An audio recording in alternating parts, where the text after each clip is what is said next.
When you first realize what God is like, it's very natural and proper to respond in fear or even terror.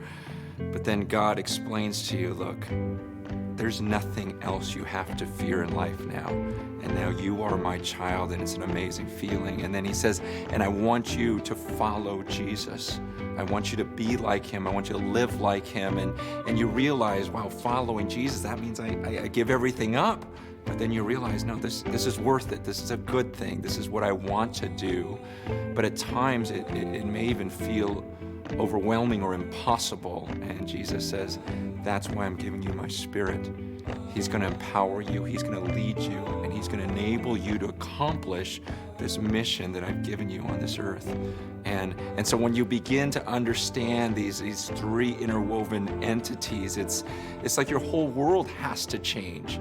And it's like all these years you've been living one way, you've been thinking just about yourself and doing your thing, and now you realize you're a part of something bigger. It's like stepping into a whole new world because now you've got a mission. But what is that mission?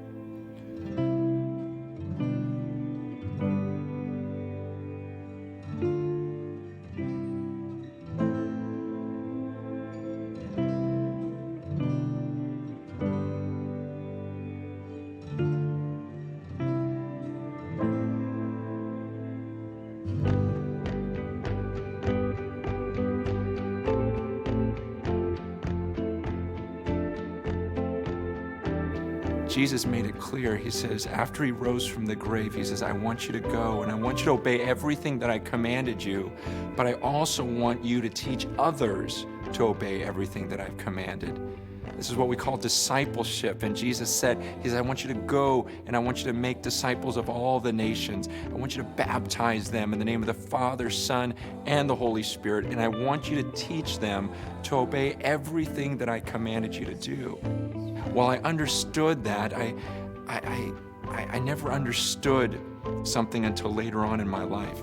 As I read in the scriptures, I realized God doesn't want me to do this by myself. He doesn't want me just to follow him on my own. That's why he created church, the church. He says, now you're part of a group of people. You don't do this by yourself. See, in my mind, when I thought of church, I would think of a building or I would think of a service. But when you read the Bible, that's not what it's talking about. In fact, if Jesus was on the earth right now and you ask Jesus, hey, where's the church? He's not going to give you an address or point to a building. He would explain, no, the church, those are the people on this planet who fear me, who follow me, and are filled with the Spirit.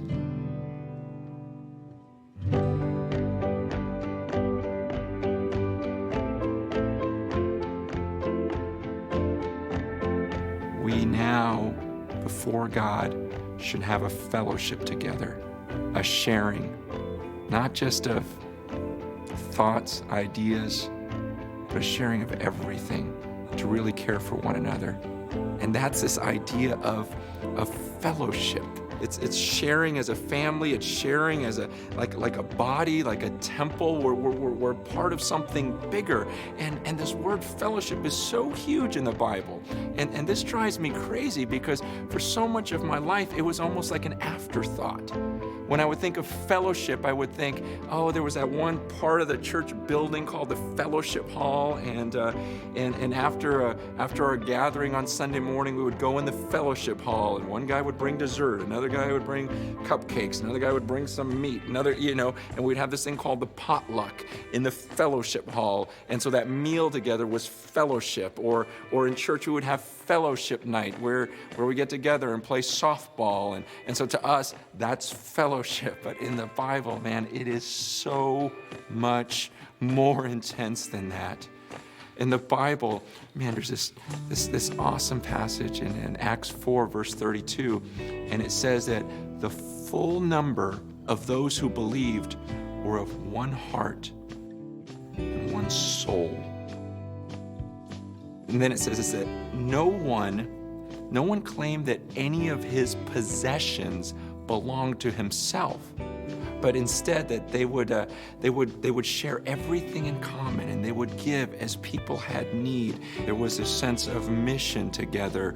This is what he meant by fellowship. Now that's a lot different from a potluck. It's this idea that we're one now. We're family.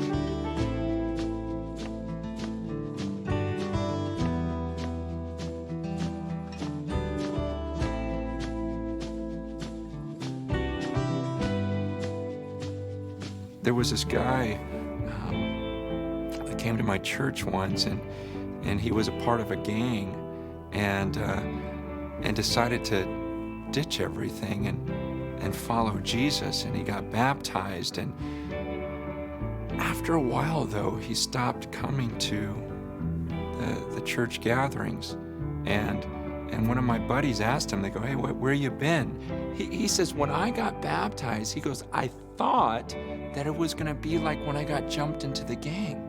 He goes, "When I got jumped into my gang," he goes, "suddenly everyone had my back. We became like a family 24/7. He says, "So when I got baptized, I thought, this is what's gonna happen with the Christians."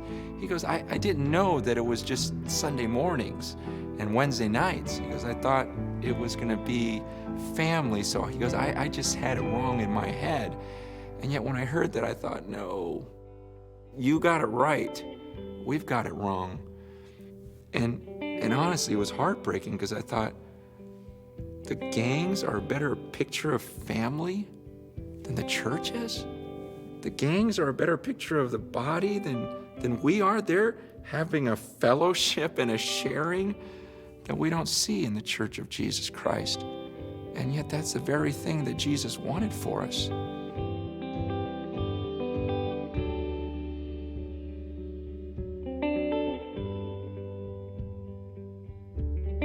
You see, even this mission that we've been sent on, he says, we're supposed to together proclaim the excellencies of him who called us out of darkness into this marvelous light.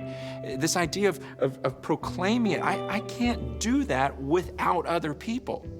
See, I can talk about Jesus. I can talk about Jesus by myself, but I can't show Jesus to other people. Here's what I mean. I can tell you, Jesus forgives you. Jesus forgives you. Jesus is forgiving.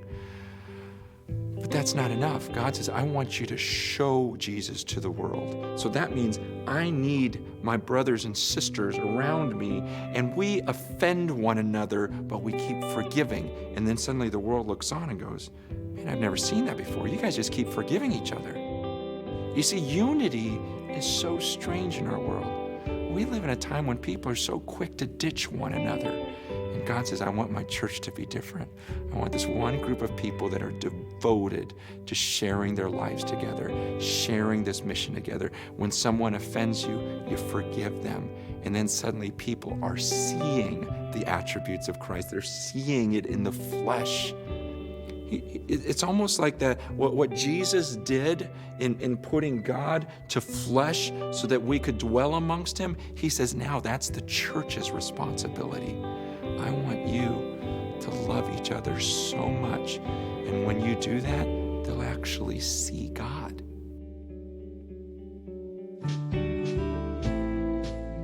His plan was fellowship. His plan, he says in John 17, when Jesus is praying, he says to God, he goes, I and them, you and me, may they be brought to complete unity to let the world know that you have sent me. There's something about our unity that makes the message believable. And that's why we can't do it by ourselves. Look, if I'm perfectly honest, I am far more comfortable doing this by myself. It's a lot easier. I don't have to put up with different personalities and different arguments. It's just nicer. Let me just have my own relationship with God. But God says, that's not what I designed you for. Here's the mission. I need you to show Jesus to the world by the way that you interact with one another and love one another. So if I'm to accomplish this mission that God's given me, I need others with me. I gotta have them with me. And if you think about it, this is how he designed human beings. We weren't meant to live in isolation.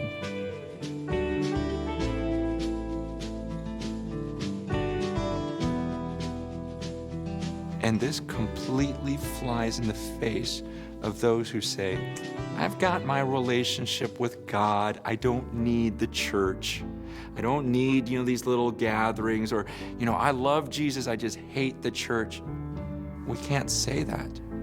You're going against everything Jesus asked you to do. God says, I designed you to be together. It's so beautiful when you work together and have one heart, one mind, one soul. And he says, and I'm going to do this. The beautiful thing, Jesus said 2,000 years ago, I will build my church, and the gates of hell won't stand against it.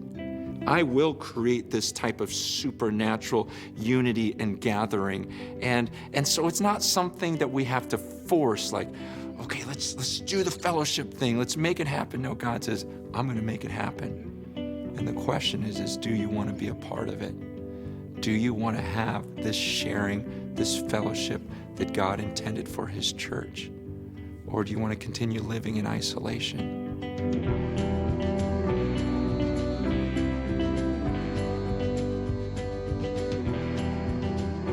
It's an exciting time right now because I'm seeing God just bring people from all different parts of the world, and they're all having the same conviction of church was meant to be more. There was supposed to be a greater unity, and everyone's feeling the same thing. Everyone's sensing the same thing, going, the way we've been doing it doesn't seem biblical.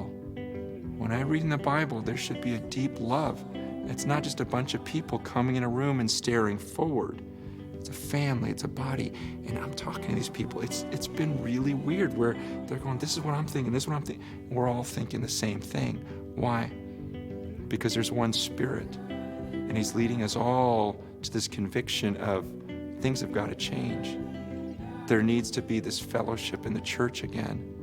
And this is something Jesus is doing.